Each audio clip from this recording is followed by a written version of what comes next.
Hello, friends and listeners. This is Lou Antonetti, welcoming you back to our second session of our life coaching course brought to you by the Sachem Public Library, entitled Mindset Match, How to Elevate Yourself in the Game of Life. This is also available on the Sachem Public Library's YouTube channel, which has a lot of great resources, so please try to subscribe to it if you can. For the first session, I provided specific resources and tools that you can use to hopefully improve some aspect of your life. Again, not the end-all be-all, but these are some strategies that have worked for me over the last few years, and after trying many things, those stuck out as the most effective, so I hope you can find them useful. For this session, I'll focus more on the power of thought, along with specific sayings that can help you remind yourself each day how to stay mentally in tune with your goals while staying focused. We all need to remember that without mental toughness, the physical and emotional state of our well-being will fall by the wayside. So I hope this session allows you to reflect a little bit on your habits, hopefully reform what you'd like to change, and to restart yourself in a fresh, clear way. Remember that any changes you'd like to make for yourself, they're not going to be handed to you. You'll have to earn that change. So as in this mode right now, life becomes a one-player game, and it starts with you. So relax, enjoy, and take some aspects of this session with you as you move forward.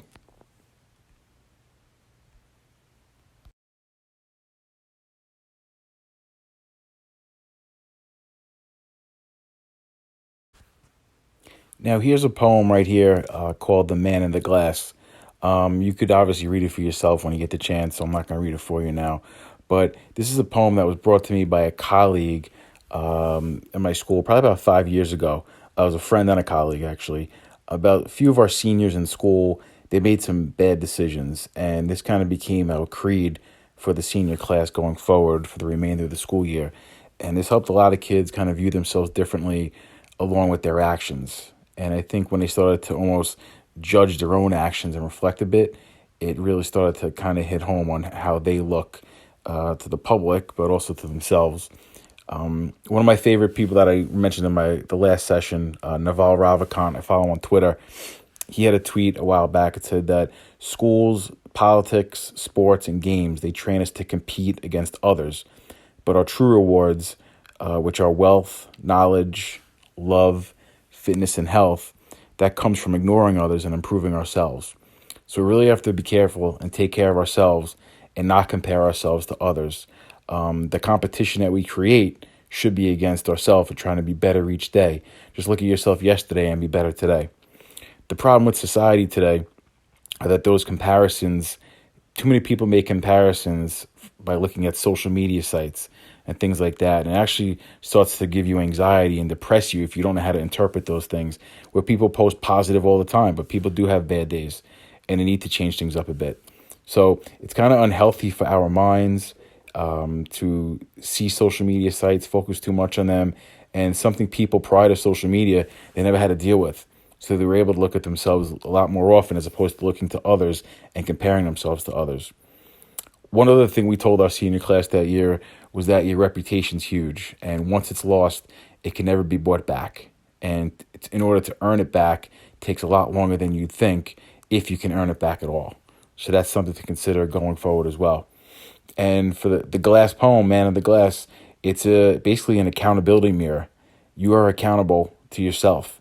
The mirror is not going to lie to you, and you see for yourself what you are, and you either trust yourself or make the changes you want to make, but you cannot con yourself and lie about your actions and what you're about.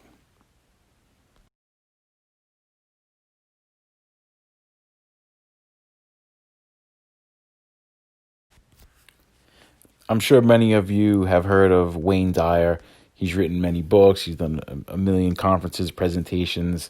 He's not just a motivational speaker. He's somebody who helps you see what the universe and what your subconscious and how powerful your subconscious can be. This quote that he constantly says, you need to see it in order to believe it. This is something obviously is opposite of I'll believe it when I see it, which is what a lot of people say today. But this is a huge way of thinking. It's part of the manifesting process, which I'll get to in later sessions, and the visionary process. Just remember, without vision, you won't know how to get to where you want to go, obviously. And the universe and our subconscious, they're both very powerful, and the things that people don't talk about. People take things for face value, and there's a deeper world out there. There's a larger world out there that we need to recognize, and we need to recognize the energy in that universal world and how powerful it can be. So if you speak positively and you think positively about what you want, it's likely that it will happen. But of course, you have to splash a lot of effort into it as well. There was an episode of Oprah back in the day where Jim Carrey mentioned how he manifested making $5 million and it came to fruition. But he said, you can't just write a check for yourself for $5 million and then go eat a sandwich. You had to really hustle and make it happen. But it did happen after a few years. And also, when you have a vision, you really want to try to keep it to yourself or share it with, maybe one close person who believes in you. 'Cause you really need to beware of people who you speak your vision to. Many people have small minds and small expectations in this world and of themselves, which can make you think differently. So be confident so you can see it through without having anybody negatively affect your thinking. And if you really step back and try to see what's going on in your life, you see coincidences and they can start to take shape. And if you're aware of those puzzle pieces and coincidences, you see them coming together, it can really strengthen your belief in what's possible and allow you to make it happen. But the biggest piece here is definitely awareness and understanding and what takes place in your life and the reason for it. And if you have that awareness and you're able to detach a little bit from the face value of the world, you'll see what's happening around you and you start to feel it and you build that momentum forward towards your vision and you really will see what you're capable of. So the universe is not random. Start to recognize all the good that's occurring for you in your life and take the lessons from the bad and turn them into positives. And this will allow you to see who you are and what your true goals are.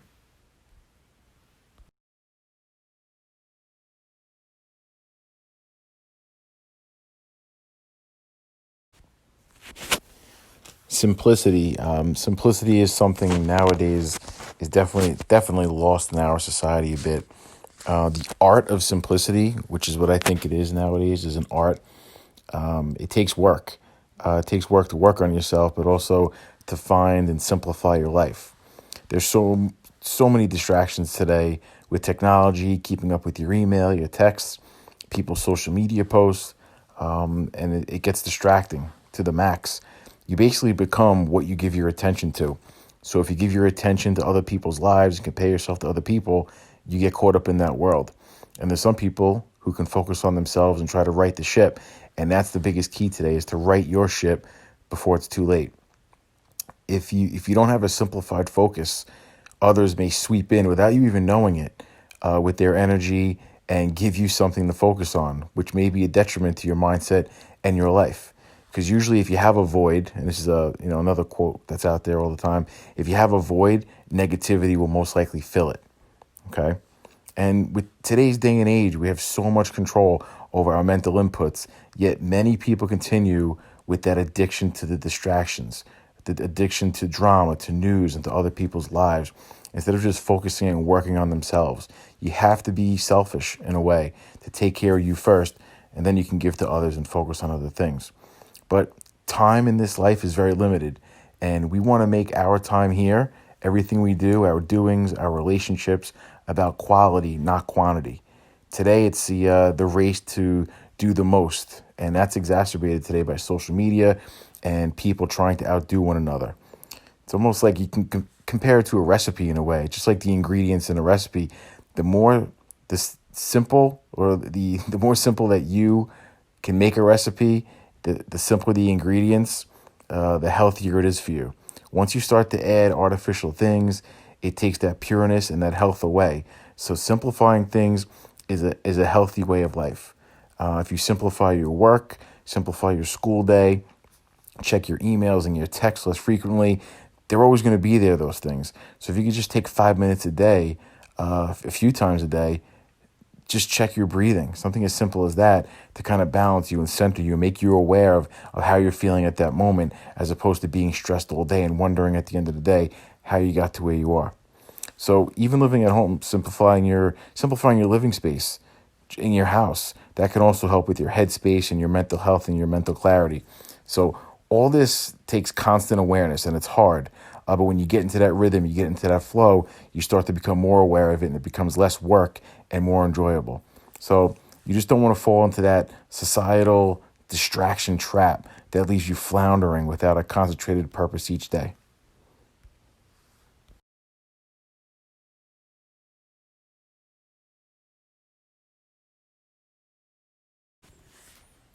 To be bored or not to be bored? That is the question, huh? Um, Nowadays, boredom is definitely a lost art.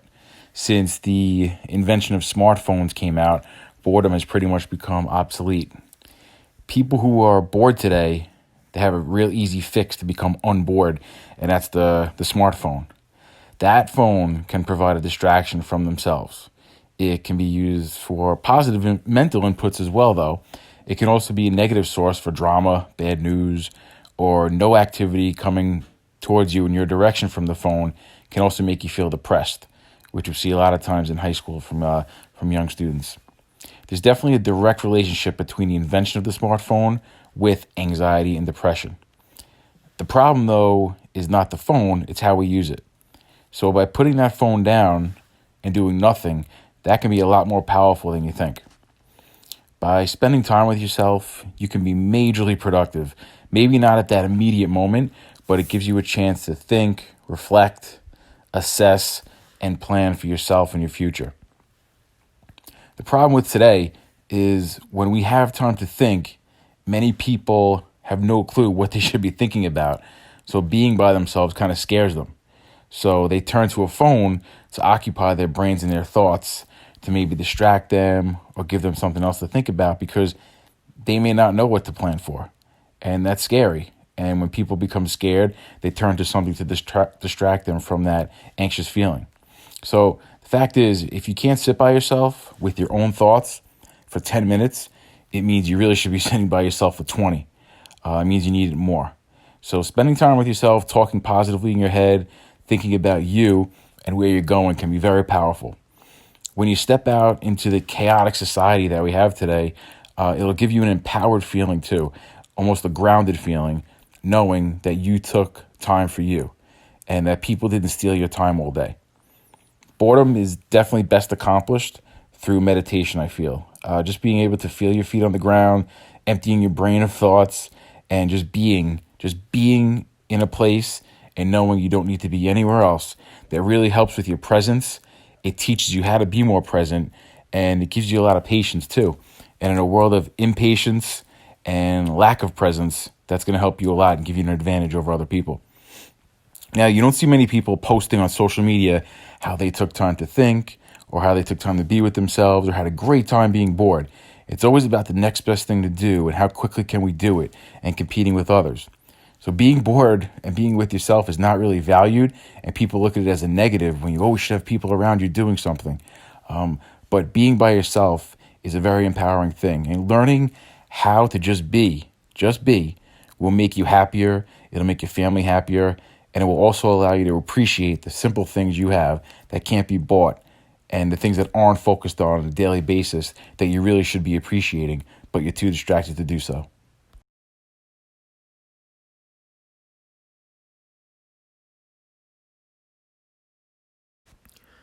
Now, as you can see by this picture here of this broken bowl, or was broken, in Japan, they celebrate the cracks of things that break, like a bowl or a vase, and they fill it with gold to show that this piece has a history, that it did fall apart or was broken, but now it's still here with us.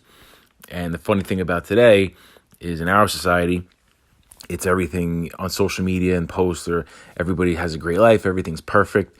Nobody shows the rough times they had. But in Japan, they value those rough times. They celebrate the cracks. They celebrate the scars of life. They know they have a value for the journey of life, knowing that mistakes will be made, that adversity will be faced, and that you can literally pick up the pieces to persevere. And they value that.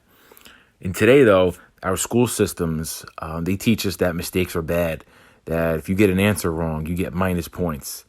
It's just so final, and that you must move on to the next test or the next exam or next assignment. Well, how about valuing learning over a score? The learning is why we're in school, the experiences. Life is not about scores. It's about experiences and learning how to learn and learning how to grow and learn from your mistakes. Also on social media, people mostly post positive things about themselves. They don't show you the tough times, but those tough times build character and they're a part of you and you learn from them. But a lot of kids today don't see that. They just see that everyone's life is grand. And if they have a rough one, they don't know how to get out of that rut. I always say it's about progress, not perfection. For me, growing up and into probably my early 30s, it was about perfection and always being on point. It was stressful and it was a tough habit for me to break. But for me, being happier became more important than trying to be right or perfect all the time.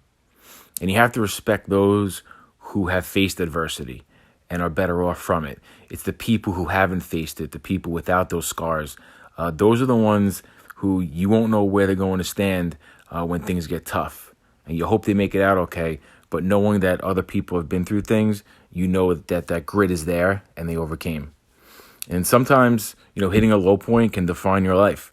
And as you reflect and, you see where you were, it's going to help you to know where you're going. So to reflect back a bit on those tough times helps you see the future better, knowing that you can build on top of that foundation. It's so important also just to remember those tough times so you can enjoy the good ones more when they occur. It makes them that much more sweet. It's also important to remember the good times during the difficult days. A lot of the good times are easy to forget for some reason because we take them for granted. But remember those good times, those successes during the difficult days, so you have something to show yourself that, hey, listen, I rose above this before and I could do it again. It was funny. I think it was about last year. There's a priest at my church and he had a saying and basically said, perfect people are not real and real people are not perfect.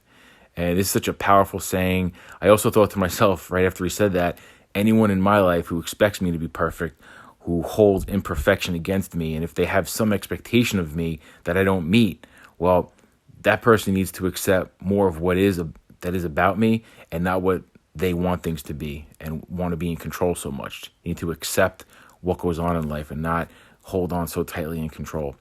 So remember, celebrate your cracks. Use them as motivation for your future. Remember, your genuine character and authenticity cannot be duplicated. What people value in life is truth and authenticity in others. Don't feel you need to be fake to satisfy other people's needs. Your energy and spirit will vibe with the appropriate people without a concerted effort on your part. And that's how life is meant to be.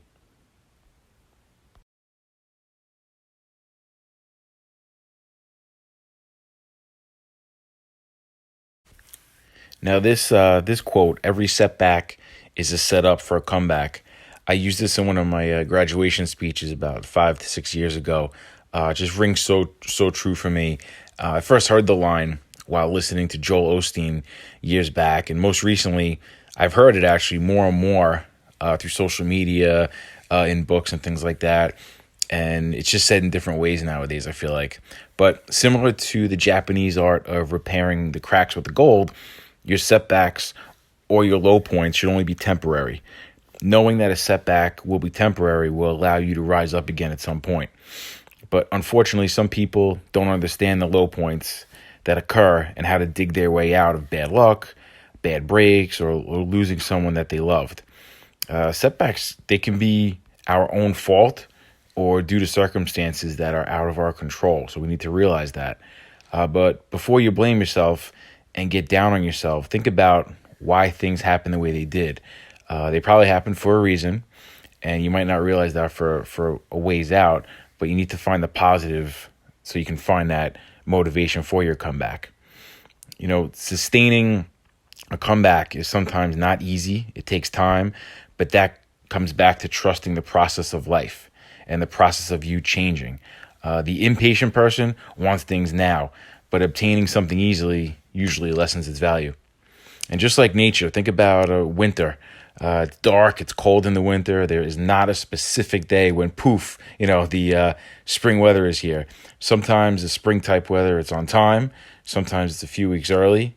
Sometimes it's a few weeks late. But the point is, nature doesn't rush, and we shouldn't either.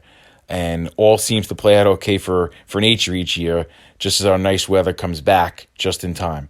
So be patient, let things play out, just as the universe wants them to. But as long as you're putting the effort in, you should be okay with the end result. And hopefully, we all come from a family who encourages us and supports us through whatever comebacks we may need in life. That's huge, having that support system. And just as you can fail trying or make a mistake, be sure not to stay in that low point, that low valley for too long. That low valley, some people think, oh, this is it. This is where I'm going to stay. No, nothing's permanent. You can always change your circumstances with effort. I firmly believe that we are not presented with situations in life that we cannot handle mentally. I know it's going to be harder for some, but it can be done. And remember, whatever your comeback is, it may not get a lot of notoriety. It's something you need to take personal pride in. You don't need to post it on social media. Just have the confidence in yourself knowing that you did it. Today's art, I feel like it's the art of quiet confidence. It's been lost in today's bragging world of social media. But it's more powerful to know that you did it yourself internally. It gives you more fuel for you in the long run. I truly believe that.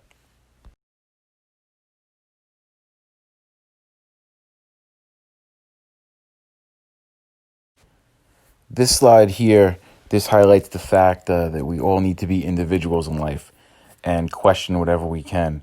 You obviously can't take things for face value anymore, especially things online. I mean, you see things online, people think it's got to be true. I saw it online.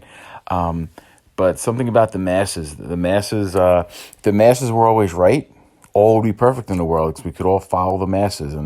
But it's the people who question the masses, who question the popular opinion, who sometimes find not a loophole, but something different out there that might be better for you or for themselves. Usually what's good for the masses may not be good for you. So just remember that. I learned this a lot from my father prior to him passing away before my senior year of college. It was very tough, but he was a teacher, a coach, and he valued his family more than hanging with his friends or other coaches. So at the time, most coaches, after a game, they'd go out to celebrate with their friends and come home late at night. So while they went out, he would come home to his priority, his family. And the other coaches, teachers, guys, they respected that. I'm sure it was tough at times, and they'd bust his chops a bit, but they definitely respected the confidence he had knowing what he wanted to do and the decisions that he made. One thing in life that's definitely a sure thing is that your belief systems are going to be challenged on a daily basis. And if you stay consistent in your morals and your beliefs, people will respect that. They'll have no choice because they'll see what you're made of and the real you. But another piece here is to question everything. Be a free thinker. Everybody wants to be an individual, but it's hard when you're following the herd. And it's definitely stressful sometimes too. So sometimes the masses, they like to attract people who assimilate to what they believe. Don't ever lose your identity or blindly be loyal to a group just because it's convenient. It might be less stressful, but you're going to feel more empowered by going on your own. And it's hard. But for some, not following the crowd can be very stressful, like I just said, can create a tremendous amount of anxiety. But that's all anticipation anxiety. It's not really there. It's in your head. Once you feel that freedom of individuality, you won't turn back, I guarantee it. The only time you have in life to pause and reflect is when you're alone. So this comes back to the lost art of boredom again in the previous slide. You need to quiet the noise of others in your head so you can see where you want to go and what your thoughts are and what you're made up of, your belief system.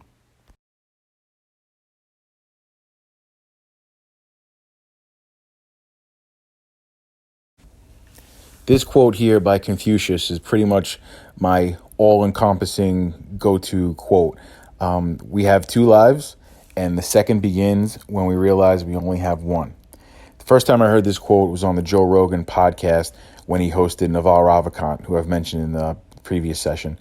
But this quote speaks to the recognition of our own mortality, which is a topic that people are afraid to talk about, but a topic that can be very motivating at the same time. We have to remember that our time here is limited, and what do we want to make of our time? Do you want to spend the one life you have entertaining unnecessary drama from others, or do you want to question each day, asking, is what I'm doing right now necessary? Does it have value? And that's an important thing to consider every day of your life, which takes focus and awareness. But too many people, they flounder their time. When they have extra time in a day, they figure, how can I kill this extra time I have? How can I kill this extra time? You have limited time, so make the most of each second that you get. When you think today can be your last day in the world, or that your time here is limited, it triggers a totally different mindset in your daily life. And you have to think, how do you accomplish this mindset and focus? Well, awareness, constant awareness where you prioritize your life over the nonsense that others may bring to you, or over the amount of screen time that you accumulate in any given day. Just knowing that your life on this planet is limited and seeing that you spend a total of, let's say, 3 to 4 hours a day on your phone means you lose 1 day of your life approximately each week while on your screen. And you lose that day to your screen on your phone.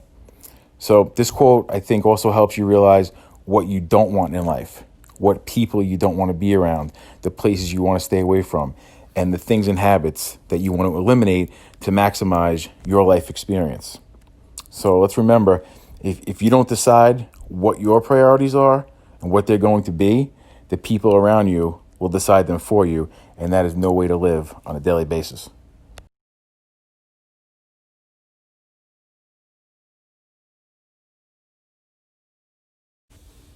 So as we near the end of this session, I thought this slide would be great. I think it's pretty funny. It's very blunt. Hope nobody thinks it's inappropriate. But Mike Tyson did have a great quote saying that everyone has a plan until you get punched in the mouth. Not literally, but life can hit you upside the head sometimes when you least expect it. So I thought it was a perfect slide to end the coaching session with basically saying, hey, everything I just mentioned may not work for you. I definitely thought it'd be funny and, like I said, a very blunt way to end it. But fact is that life is not fair. But if you actually utter those words to yourself, life's not fair, it's a sign that you need to change your mindset. It's not much to say, but it is reality. And I don't want you to think that all of this is going to be so easy for you. But of course, there are goals and is an ideal that you're going to strive for. But sometimes you will get stunned and knocked down by the unexpected. So don't ever resist what is happening in your life, or it will persist. Learn to accept it. You don't have to like it, but mentally accept it and move on. Because if you don't, the situation will not improve. And accept those circumstances, like I said. Figure out what you have control over and get to work on that. If you have strengths, triple down on those strengths. If that helps you get out of the rut, go for it if it works for you. If you get knocked down, find your footing. Start your ascent. Get up. It all starts with that first get up and first comeback, as each piece of strength that you accumulate will help you overcome more in the future.